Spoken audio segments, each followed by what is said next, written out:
For my project, it was building my relationship with my sister, and through that, I felt like I prospered because the relationship was not that great beforehand. And so, reaching out to her and,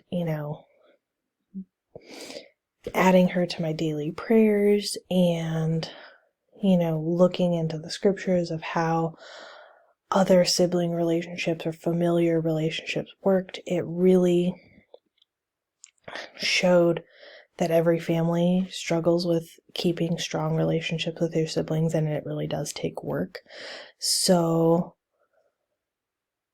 knowing that I had to put work into it just made it all that much better for it to prosper.